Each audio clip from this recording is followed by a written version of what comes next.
Yes, I'm back again. So I'm going to tell you now. We are going to go towards the Deccan. So we have had the Gurjara and the Pratiharas. I'm going to read it through again for you from the chapter. I was just giving a basic introduction about these people and their dynasties. We are going to do about the Deccan and the South India also as well. So I'll just tell you about this, what all we have in the Deccan, the Rashtrakutas and all. Okay. So we'll just start with that, the Rashtrakutas in the Deccan. Now we knew there was a part of the Palas also. The Pala kings ruled in the eastern India, the Pratiharas ruled in the north, and the Rashtrakutas ruled in the Deccan. The term Rashtrakuta actually means officer in charge of a territorial division known as Rashtrakuts. Okay, the Rashtrakuts, they were in charge of a Rashtra province under the early Chalukyas of Badami. Now there were links which were given to you, some explanations have been there, so I hope you are able to match and understand properly. There are some animations also as well which will help you to understand. And at the end of the nutshell point is that I'll be solving the long answers and short answers for you. Rest you have to do, tick the correct answers and give one word for the following. That is your job, that is not mine, that you have to do on yourself, and you can do it. It's easy, it's very easy. If you go through the chapter and see that, you'll come to know about all the information. Okay, so we were at the rulers of Rashtrakutas or the Rashtrakuts. Dantivaram or Dantidurga was the founder of the Rashtrakut dynasty. He made his capital at Maniakhet or Malkhed near Sholapur. Okay, Dantivarman was succeeded by his uncle Krishna I in about 758 AD. Krishna I extended his kingdom from Maharashtra to Karnataka. Dhruva became king in about 779 AD. It was the opening of a new era in the history of Rashtrakuts. Dhruva was the first Rashtrakuta ruler of Deccan who had intervened in the tripartite struggle of supremacy in northern India. Who was the struggle between the tripartite? I have told you already, the Palas, the Cholas and the Rashtrakutas. Isn't it? That's the tripart which they had, fight between them, the Gurjaras, the Pratiharas, the Palas and the Rashtrakutas. They had this thing going on between them, that who is going to take over the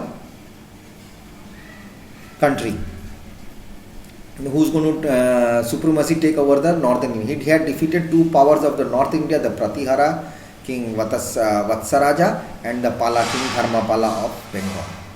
Dhruva added the emblem of Ganga and Yamuna to his imperial emblem after his successful campaigns in North India. Dhruva was succeeded by Govinda III in 793 to 780. That's the basic information I am trying to give you. Now one Arab traveler Al-Masudi calls the Rashtrakuta king as the greatest king of India. Krishna III was the famous king of the Rashtrakuta. He struggled against the Paramaras of Malwa and eastern Chalukya of Vengi. Krishna III also struggled against the Chola ruler of Tanjore. He reached up to Rameswaram and built a pillar of victory and a temple there. The dominance of the Rashtrakutas in the Deccan is the remarkable period in history of India, how they dominated and they kept power. Rashtrakuta ruled more than 300 years, patronized by Saivism and Vaishnavism. In addition, they also protected Jainism, Buddhism and Islam. The Rashtrakut rulers permitted the Muslim merchants to settle in their kingdom, build mosques and preach their religion. No problem was there. Rashtrakuta rulers supported Sanskrit, Prakrit language, Kannada along with Apabhramsa languages. Rock-cut cave temples excavated at Ellora are the symbols of Rashtrakut religious toleration. They are also the splendid. They are one of the splendors of the Indian arts. The Kailash temple was built by the Rashtrakuta king Krishna I. It's a supreme piece of art. Now the tripartite struggle was between the Gurjara Pratihara in the north, the Palas in the east and Rashtrakutas in the Deccan. The tripart struggle of supremacy between the Palas, the Gurjara, Pratiharas and the Rashtrakuts was the important event of these centuries. It's a very important thing, the tripart thing, but it's not given so much in details in your book. So I'll not go too much into it.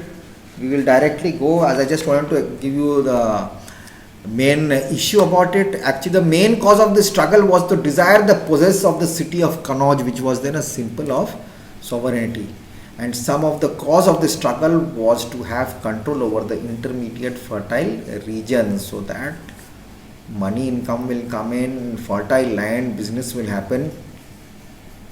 Arab travelers also affirmed that these three powers were equal in strength. These three parties, these tripartite parties, were all strengthful people. The first encounter took place among the Pratihara king Vatsaraja, the Pala king Dharmapala, and Rashtrakut king Dhruva. Okay, Rashtrakutas achieved a complete victory in the first phase, but the unfortunate death of Dhruva was a great setback to the Rashtrakuts. Pala king Devapala, AD 821 to 860, was the most prominent in the second phase, because his contemporary Pratihara and Rashtrakuta kings were weak rulers. So this is the basic information about what happened during that time. The end of these three dynasties marked the end of the glorious era, more than 300 years. Okay, so now that's how each and thing, everyone was fighting only for power. Then what happened between this turmoil, when this thing was going on, these problems between these three people or the three kingdoms or this tripartite was going on, there were other kingdoms brewing up, means growing, wanting to grow, and were rising and falling in the north. Now what happened, the north was disturbed, the South India remained comparatively calm and stable. The Pallavas, the Cholas, the Pandyas shared the power in the Tamil country. Cheras ruled Kerala, Chalukyas reigned over Karnataka. Towards the close of the 2nd century AD, after the death of Gautamiputra, Satkami in Satavahana Empire broke into pieces and continued to rule the Andhras until Ishkvakus took over. Okay, now the Pallavas in the sense had risen to power in the far south with Kanchi, present Kanchipuram, as where you get the best sarees, the Kanchipuram silk or the Kanjivaram silk, which you say, that is Kanchipuram, as a capital where in the 4th century. Now in the 6th century, what happened is Simha Vishnu vanquished all his southern neighbors, including the ruler of Ceylon, and seized the country of Cholas. There was a great struggle, great fight between the Pallavas and the Chalukyas erupted during the time of Simha Vishnu. The struggle continued for generations, but the first half of the 8th century, Chalukyas took over Kanchipuram. By the end of the 9th century AD, Aditya Chola defeated Aparajita Pallava and took possession of his kingdom. Now, during the reign of the Pallavas, Kanchi became the great center of Brahmanical and Buddhist learning. Many famous temples were built during this area. The Pallava artists from Kanchi might have helped to build the great temples in Cambodia and Java also.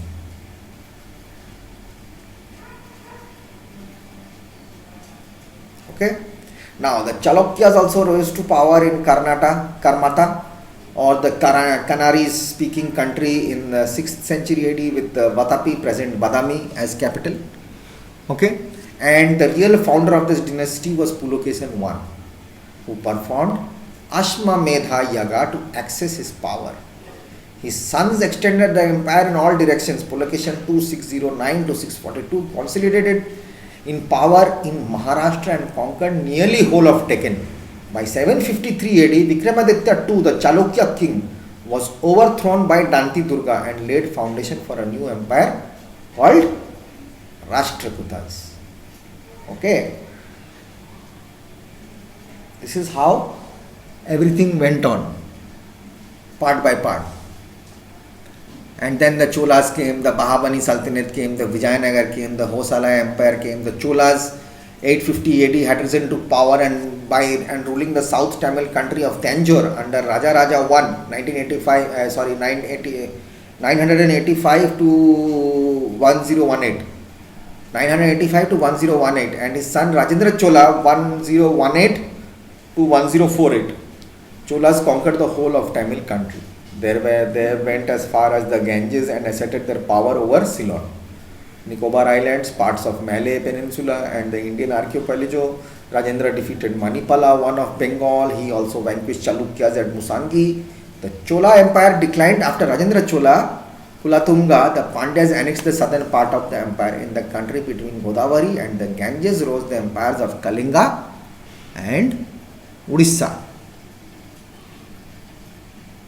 Okay, so this is all about it. So I am going to start reading for you now, and we will understand. It will be much more easier for us, and then we'll go ahead, and in the next class I am going to solve the question answers for you. Okay. So what happened was basically after Gori was defeated in the first battle of Taran, and on the second battle Muhammad Gori won. Prithviraj killed him, and everything was taken care of. But that was the story which I told you about how he killed Muhammad Gori. But how the battle of Taran changed the course of history? Would Indian history be more different if Prithviraj Chauhan would have been there? Yes, it would have been different. But by the time that happened, and Muhammad Gori did not stop. In 1194, he defeated Raja Jayachandra in the Battle of Chandwar. Then again, he overran the entire Ganga Jamuna Doab, and he left his trusted generals in charge of the lands he had conquered and returned to his homeland. But struggle for Kannauj also was there. Kannauj was the most important in the north, just as I was telling you. It was a location whoever held Kannauj could control the resources, the minerals, agriculture and trade of the entire Ganga valley. Since the 8th century, the Palas, Gurjaras and Pratiharas, Rashtrakutas were fighting to control and hold of Kannauj. So this was the tripartite struggle, lasted for over 2 centuries and weakened all dynasties. This is how it happened. And the Palas came of Bengal. This also, it was a 3 people tripart. These 3 parties were trying to always fight for this only place Kannauj, because it was very huge in minerals.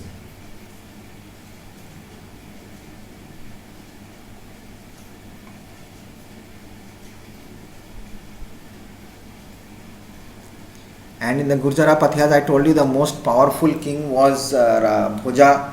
836 he conquered Kannauj and made his capital. Then he was succeeded by his Mahendra Pala. He expanded the empire further.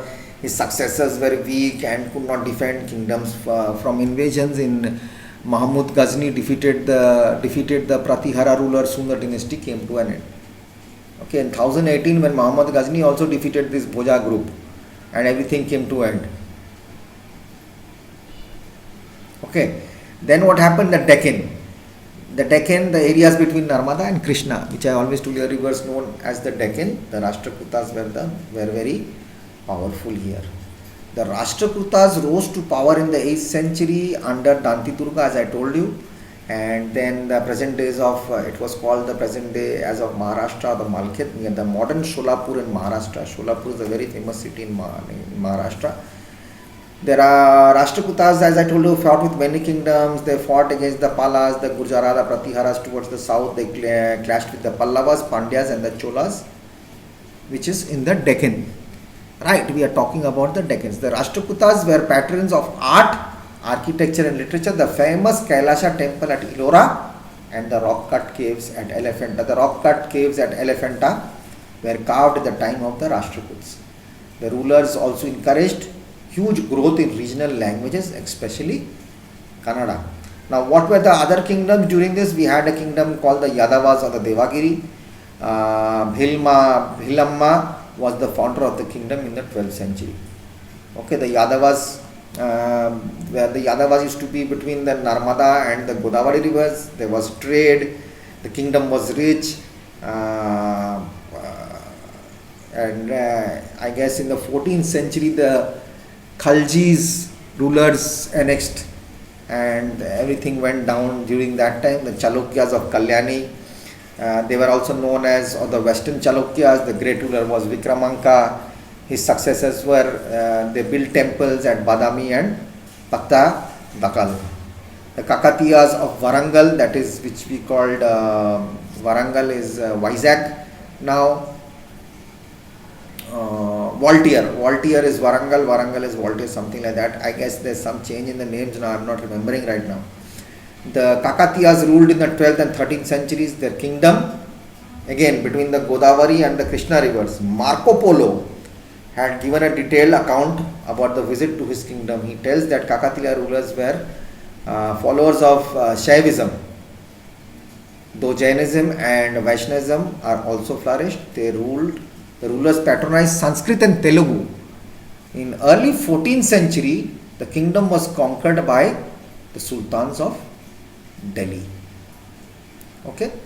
Then we come to, we going to come to the Hausalas or the Dwara Samudra. They ruled over the region of the present day Karnataka. The most powerful king was Vishnuvardhan. Again, it was absorbed by the Delhi Sultanate, because the Delhi Sultans, when they started coming in the Mughals, they changed up everything. They took power and increased the South India. Then we come to South India. As I told you just now, the Pallavas, the Pandyas and the Cholas, they were the constant struggle for supremacy against them. They were fighting within themselves to take ahead of the power. The Pallavas, in class, you must have read about it in class 6, I guess. Most probably the Pallavas, they became very powerful in the 7th and 18th century. Their capital was Kanchi. The temples built by them were great, and the Cholas defeated the Pallavas in the 9th century. The Pandyas, they ruled in the region about Madurai, that is next to Madras, that's in Chennai again. It was again Marco Polo had left a detailed account and that about his visit. Marco Polo has given about the Pandyas of the south, and they declined in the 14th century most probably, yes, if I am not wrong. So the Cholas established a powerful empire in the South India. That is why they are known as the actually there's a word which I wanted to tell you that I don't know, it's not in your book I guess, about the Cholas, about their philosophies and bhakti and whatever. The Cholas actually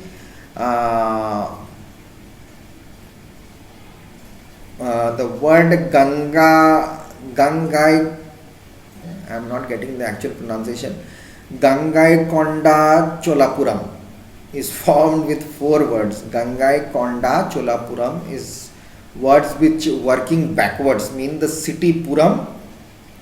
City is Puram of the Cholas. Puram Chola, Gangaikonda Cholapuram. So we have to go backwards. Puram is the city. Chola of the Cholas, to which was brought Konda, the river Ganga. Ganga is Ganga. So it is believed that Rajendra Chola brought back with him enough holy water from the Ganga so as to fill the entire temple tank. The city was later abandoned. The Imperial Cholas, they are called the Imperial Cholas. They ruled South India for nearly 4 centuries. Tanjore, now called as Thanjavur, was the capital. The first Chola ruler was Vijayalaya, 846 to 871. They ruled over the river region called Kaveri. Parantaka I conquered Madurai from the Pandyas, but he was defeated by the Rashtrakuta King Krishna III in the Battle of Takolam in 949. Raja Chola and Rajendra Chola made the Cholas the greatest power in South India. Raja Chola, also called Raja I. We have done this in class 6 also. He was a brilliant commander, defeated the Pandyas and the Cheras also.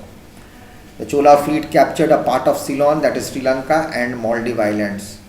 Rajendra Chola, if I am not forgetting the date, it's 1016 to 1044.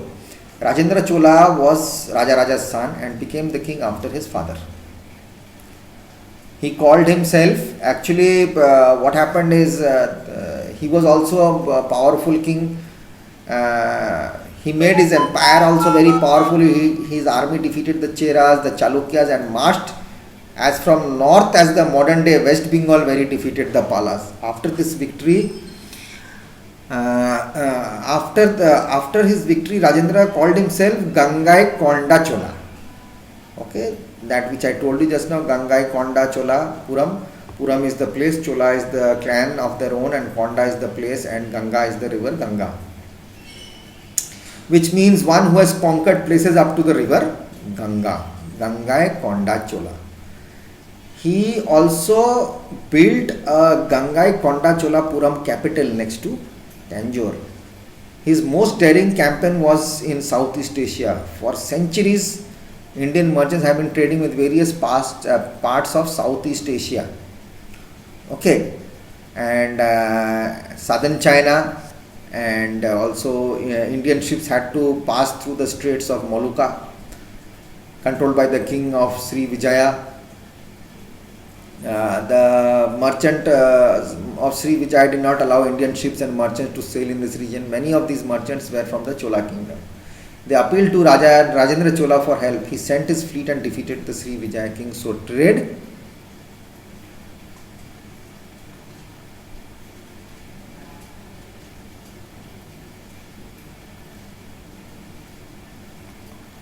started happening there.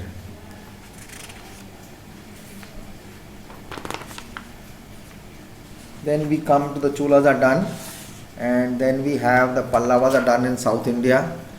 So